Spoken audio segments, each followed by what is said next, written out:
Hello friends, स्वागत है आपका अपने यूट्यूब चैनल में। आज हम डिस्कस करेंगे मैथ्स का बहुत ही important topic ratio and proportion के बारे में। देखिए, रेशियो बहुत ही इंपॉर्टेंट कंसेप्ट है। रेशियो के कंसेप्ट को हम परसेंटेज में यूज करते हैं, लाभ हानि में यूज करते हैं, एलिगेशन में यूज करते हैं और भी बहुत सारी जगह पे रेशियो का हम यूज करते हैं। इसीलिए अर्थमेटिक में रेशियो का बहुत इंपॉर्टेंस है। रेशियो को आज हम बहुत ही डिटेल से समझेंगे। इसके बाद में इसके टर्म्स को देखेंगे और उन टर्म्स के बेसिस पे कैसे एग्जामिनर क्वेश्चन पुट अप करता है उनको भी हम यहाँ पर देखेंगे। सबसे पहले हम देखते हैं कि रेशियो क्या होता है। देखिए, रेशियो या फिर मैं कह सकती हूँ कि अनुपात क्या होता है। देखिए, जब भी हम दो राशियों की यदि तुलना करते हैं जो कि समान इकाई की हो तो वो क्या कहलाता है? रेशियो कहलाता है। देखिए कैसे। सपोज दो व्यक्ति हैं, रिया और राम। इन दोनों व्यक्तियों की मैं हाइट की तुलना करती हूँ। इन दोनों व्यक्तियों की हाइट की तुलना करती हूँ तो रिया की हाइट सपोज 5 फीट है और राम की हाइट 10 फीट है। हाइट किसमें? फीट में। तो मैं यहाँ पे क्या कह सकती हूँ? यदि मैं दोनों की हाइट की तुलना करती हूँ तो मैं क्या कह सकती हूँ कि रिया की हाइट राम की हाइट की हाफ है, या फिर यह भी कह सकती हूँ कि राम की हाइट रिया की हाइट की डबल है या फिर 2 टाइम्स है। ठीक है, तो यहाँ पर मैं क्या लिख सकती हूँ? 5:10 अनुपात को इस तरीके से दर्शाया जाता है। और यदि मैं यहाँ पर भाग देती हूँ, काटती हूँ, 5 से कितनी बार कट जाएगा? 1 बार। और 5 से कितनी बार कट जाएगा? 2 बार। तो देखिए, इन दोनों की हाइट का जो अनुपात आया है वो किस अनुपात में? 1:2 में। इट मीन्स राम की हाइट रिया की हाइट की क्या है? 2 गुनी है। क्लियर है?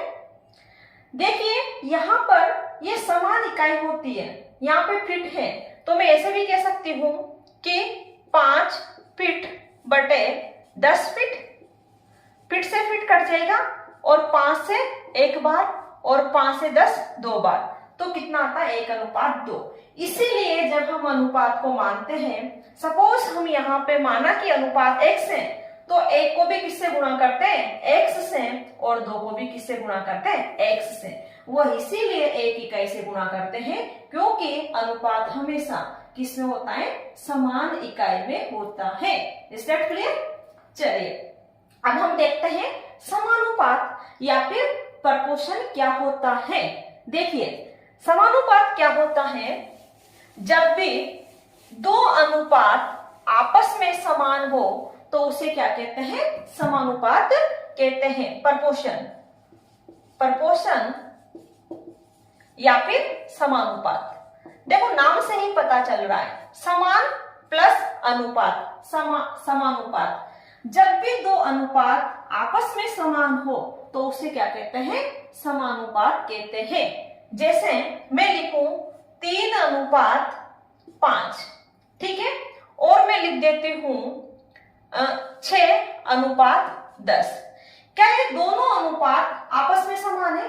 चलिए हम इसको हल करते हैं। 6 को मैं इन दोनों में 2 का भाग जा रहा है, 2 से कितनी बार? 3 बार। 2 से कितनी बार? 5 बार। बिल्कुल, दोनों अनुपात आपस में क्या है? समान है।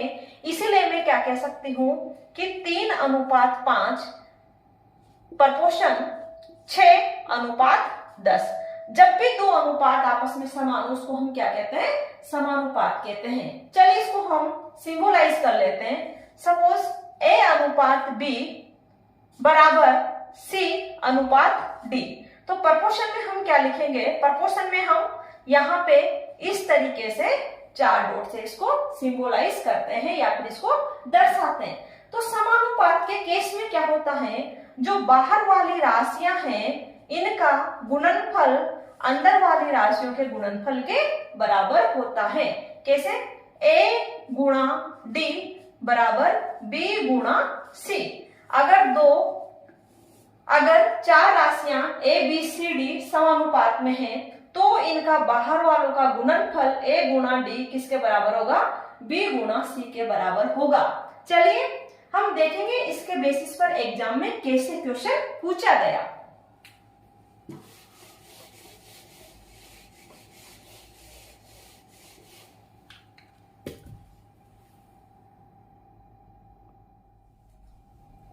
चलिए, हमने देखा समानुपात। इसके बेसिस पे हम प्रश्न देखते हैं। एसएससी में प्रश्न पूछा गया, संख्याओं 6, 7, 15, 17 में प्रत्येक में कम से कम क्या जोड़ें कि संख्याएं समानुपाती हो जाए।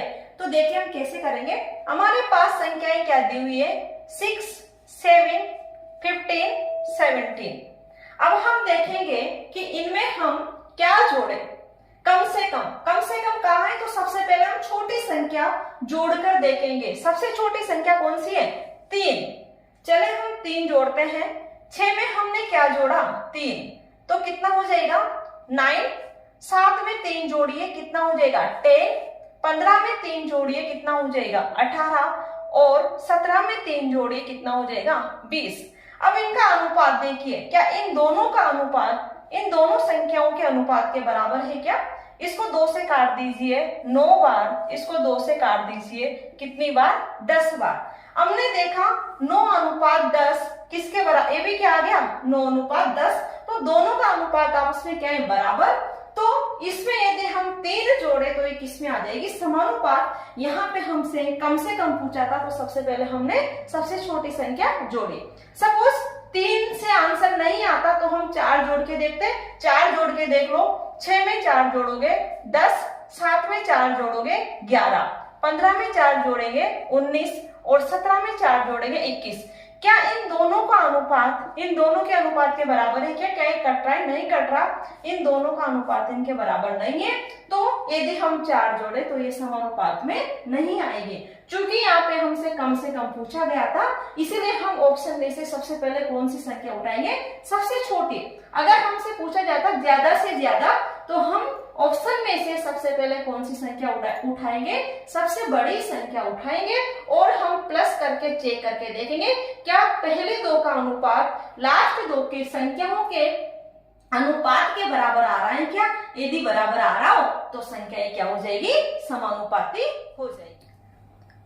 अब हम देखते हैं सतत समानुपात या फिर कंटिन्यूड प्रपोर्शन क्या होता है। देखिए, यदि हमें 3 नंबर दिए हुए हो A, B व C, इस कंडीशन में AB का अनुपात यदि BC के अनुपात के बराबर हो तो यह सतत समानुपात कहलाता है। AB का रेशियो अनुपात यदि BC के अनुपात के बराबर हो तो ABC सतत समानुपात में होंगे। तो यहाँ पर समानुपात के अनुसार बाहर वाले का गुणा AC का गुणा किसके बराबर होगा, अंदर वाले के गुणा के बराबर होता है। तो यहाँ क्या आ जाएगा, A गुणा C किसके बराबर आ जाएगा, B के स्क्वायर के बराबर आ जाएगा। यदि 3 नंबर ABC सतत समानुपात में हो तो यहाँ पर ABC क्रमशः प्रथम, B मध्य और C तृतीय अनुपाती कहलाते हैं। A प्रथम, B मध्य व C तृतीय अनुपाती कहलाते हैं। इसको हम मिडिल रेशियो भी कह सकते हैं, मध्य अनुपाती, या फिर इसको क्या कह दीजिए, मिडिल रेशियो। ठीक है, तो देखिए इस समीकरण से हमें हमसे यदि प्रथम अनुपाती पूछा जाए हम वो भी निकाल सकते हैं, मध्य अनुपाती पूछा जाए वो भी निकाल सकते हैं, और तृतीय अनुपाती पूछा जाए वह भी निकाल सकते हैं। सबसे पहले हम देखेंगे इससे हम मिडिल रेशियो कैसे निकालेंगे। मिडिल रेशियो या फिर माध्यानुपाती बहुत बार एग्जाम में पूछा जाता है कि माध्यानुपाती निकालिए। तो हमें A गुणा C बराबर B स्क्वायर दिया हुआ है, B माध्यानुपाती है, तो यहां से B क्या हो जाएगा, इधर से स्क्वायर हटेगा तो इधर किस में आ जाएगा, अंडर रूट में, और B का मान क्या हो जाएगा, A under root of A गुणा C। यदि हमें 2 नंबर दे रखे हो और उनका माध्यानुपाती पूछा जाए तो उनका हम क्या कर देंगे, अंडर रूट। इसी तरीके से हमसे यदि तृतीयानुपाती पूछा जाए a गुणा c बराबर b स्क्वायर, तृतीयानुपाती क्या है यहाँ पे c, तो c का मान निकाल सकते हैं, c बराबर b स्क्वायर बटे, और ये क्या आ गया आपके पास, तृतीयानुपाती, तृतीयानुपाती निकाल सकते हैं, कोई मुश्किल तो नहीं है। ठीक है, इसी समीकरण से यदि हमसे प्रथम अनुपाती पूछा जाए तो वो भी हम निकाल सकते हैं। a गुणा c बराबर b स्क्वायर है, तो a बराबर क्या हो जाएगा, b स्क्वायर बटे c। हमसे कोई भी दो नंबर देके तीसरा पूछा जाएगा, अगर हमें पहला दूसरा दिया हुआ है, तृतीय पूछता है, पहला तीसरा दिया हुआ है, माध्य पूछता है, और दूसरा और तीसरा दिया हुआ है, प्रथम पूछता है, वो किस में होगा, वो इस प्रकार से हम निकाल सकते हैं। चलिए हम देखते हैं क्या क्वेश्चन पूछा गया। 4 एवं 64 का माध्यानुपाती निकालिए, एसएससी में पूछा गया प्रश्न है। इसमें हमें ऑप्शन दिए हुए हैं 16, 34, 60, अंडर रूट 68 एंड 60। अभी हमने देखा था कि माध्यानुपाती क्या था, b स्क्वायर बराबर a गुणा c, यदि तीन नंबर a b c क्या हो, सतत समानुपाती हो तो b क्या होता था, माध्यानुपाती होता था, और b का मान क्या होता था, यहाँ से अंडर रूट ऑफ a गुणा c। तो हम यहाँ से सीधा निकाल सकते हैं। इन दोनों का हमें क्या निकालना है, माध्यानुपाती निकालना है। तो माध्यानुपाती निकालने के लिए आप क्या कीजिए, इन दोनों नंबर्स को आपस में गुणा करके इनका अंडर रूट कर दीजिए, आपके पास क्या आ जाएगा, माध्यानुपाती आ जाएगा। 4 का अंडर रूट से जब बाहर निकलेगा तो 2 आ जाएगा, और 64 जब बाहर निकलेगा अंडर रूट से तो 8 आ जाएगा। 2 गुणा 8 कितना आ जाएगा, 16। ऑप्शन नंबर ए क्या हो जाएगा, 16 हमारा आंसर है। सपोज आप एग्जाम में फॉर्मूला आपको याद नहीं रहता है, उस कंडीशन में भी हमने कंसेप्ट पढ़ा है, हम कंसेप्ट के बेसिस पे कर सकते हैं। देखिए 4, 64 इनका हमें क्या निकालना है, माध्यानुपाती निकालना है। मीन्स पहला दे रखा है, बीच वाला नहीं दिया हुआ है, इसको आप बीच वाला क्या है, बी मान लीजिए, और ये क्या है 64। हमने क्या पढ़ा, माध्यानुपाती कब निकलता है, सतत अनुपात के कंडीशन में निकलता है, और इसमें जब पहले और दूसरे का अनुपात किसके बराबर हो, दूसरे और तीसरे के बराबर होता है। ठीक है, यहां से गुणा कर लीजिए, 4 गुणा 64 किसके बराबर होगा, अंदर वाले के बराबर, b का स्क्वायर।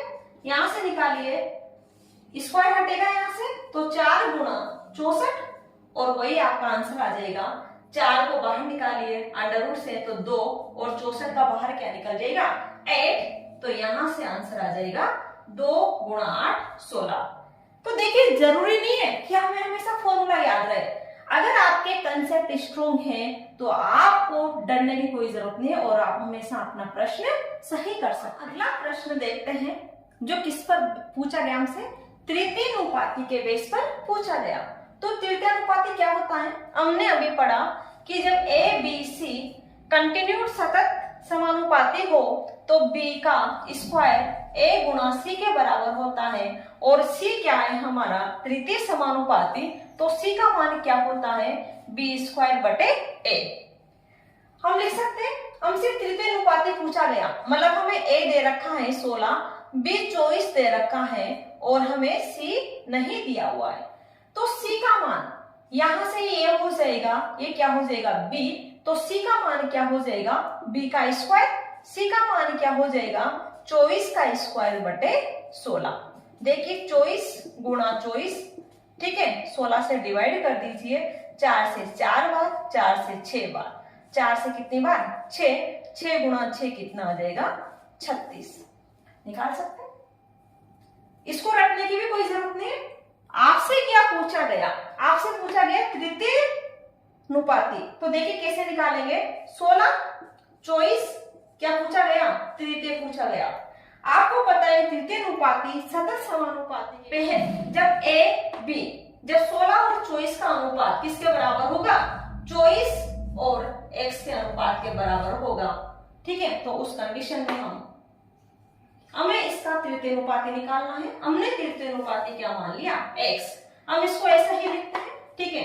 तो बाहर वाली राशियों का गुणनफल किसके बराबर हो जाएगा, अंदर वाली राशियों के गुणनफल के बराबर हो जाएगा 24 गुणा 24। x बराबर 24 गुणा 24 बटे 16। 4 से काट दीजिए 4 बार, 4 से काट दीजिए 6 बार। 4 से कितनी बार कट जाएगा, 6 बार। 6 गुणा 6 36, ठीक है। हमने बहुत ही डिटेल में दत्त समानुपात की हेल्प से देखा कैसे हम प्रथम समानुपाती, माध्य समानुपाती और तृतीय समानुपाती निकाल सकते हैं। और हमने देखा कि यहाँ पर एग्जाम में किस प्रकार से क्वेश्चंस, अगला प्रश्न देखते हैं। यहाँ पर क्या पूछा गया, 0.12, 0.21, 8 का चतुर्थानुपाती क्या होगा, एसएससी में पूछा गया प्रश्न है। क्वेश्चन में पॉइंट दे रखा है, तो देख के हमें सबसे पहले डरना नहीं है। देखिएगा, अब हमें चतुर्थानुपाती निकालना है, तो 0.12, 0.21, 8 और चतुर्थ को आप क्या मान लीजिए, x, ठीक है। तो यहाँ पर हम क्या देखते हैं कि इन दोनों का जो रेशियो है वो किसके बराबर होगा, आपस में बराबर होगा। और बाएं वाली संख्या को गुणा अंदर वाली संख्याओं के गुणा के बराबर होता है, तो 0.12x किसके बराबर हो जाएगा, 0.21 गुणा 8 के बराबर हो जाएगा। x का मान कितना आ जाएगा, 0.21 गुणा 8 बटे 0.12। पॉइंट के बाद दो संख्या है, पॉइंट हटेगा, ऊपर 100 से गुणा। पॉइंट के बाद दो संख्या है, पॉइंट हटेगा और नीचे चला देगा कितना, 100। देखो, जब नीचे वाला पॉइंट हटेगा तो ऊपर, पॉइंट के बाद जितनी संख्या उतने ही जीरो जाएंगे, और जब ऊपर वाला पॉइंट हटेगा तो पॉइंट के बाद जितनी संख्या उतने ही जीरो नीचे जाएंगे। तो 100 से 100 कट जाएगा, 3 से काट दीजिएगा 4 बार, 3 से 7 बार, 4 से कितनी बार, 2 बार, 7 दूनी 14, और x का मान कितना आ गया, 14। तो हमने देखा इस प्रकार से हम चतुर्थानुपाती हमारे पास टर्म्स के बारे में देखते हैं। सबसे पहले हम देखेंगे द्विघाती अनुपात, वर्गानुपात या फिर डुप्लीकेट रेशियो। देखिए, हमें सपोज दो संख्याएं दी हुई है, a अनुपात b। इसका हमसे क्या पूछा जाए, इसका हमसे डुप्लीकेट रेशियो पूछा जाए, तो उस कंडीशन में इसका डुप्लीकेट रेशियो या फिर इसका वर्गानुपात नाम से ही पता लग रहा है, हम कैसे निकालेंगे, a का भी क्या कर दीजिए वर्ग और b का भी क्या कर दीजिए वर्ग। तो क्या आ जाएगा, इनका वर्गानुपात आ जाएगा। जैसे हमें प्रश्न दिया हुआ है 3:4 का आपको क्या निकालना है, डुप्लीकेट रेशियो निकालना है। तो कैसे निकालेंगे, 3 का भी क्या कर दीजिए वर्ग और 4 का भी क्या कर दीजिए वर्ग।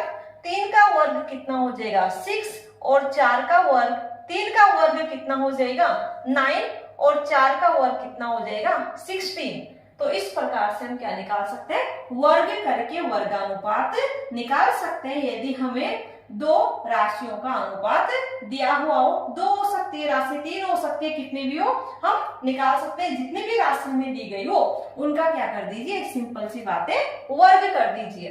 जैसे आपको पूछा जाए 3, 6, 9, इनका क्या निकालो, वर्गानुपात। तो कैसे निकालेंगे, 3 का वर्ग, 6 का वर्ग और 9 का वर्ग। कितना आ जाएगा, 3 का वर्ग 9, 6 का कितना आ जाएगा 36 और 9 का कितना आ जाएगा 81। इसका क्या हो जाएगा वर्गानुपात। लेकिन हमसे क्या पूछा गया हो, सब डुप्लीकेट रेशियो या फिर वर्गमूलानुपात पूछा गया हो, तो हम क्या करेंगे, सपोज a और b का आपसे क्या पूछा जाए, वर्गमूलानुपात पूछा जाए, तो a का भी क्या कर दीजिए वर्गमूल और b का भी क्या कर दीजिएगा वर्गमूल। तो क्या आ जाएगा, सब डुप्लीकेट रेशियो आ जाएगा। एक प्रश्न देखते हैं, आपसे पूछा जाए 16 और 25 का वर्गमूलानुपात निकालिए। कैसे निकालेंगे, देखिए 16 का भी क्या कर दीजिए वर्गमूल और 25 का भी क्या कर दीजिए वर्गमूल। 16 का वर्गमूल कितना हो जाएगा 4 और 25 का कितना हो जाएगा 5।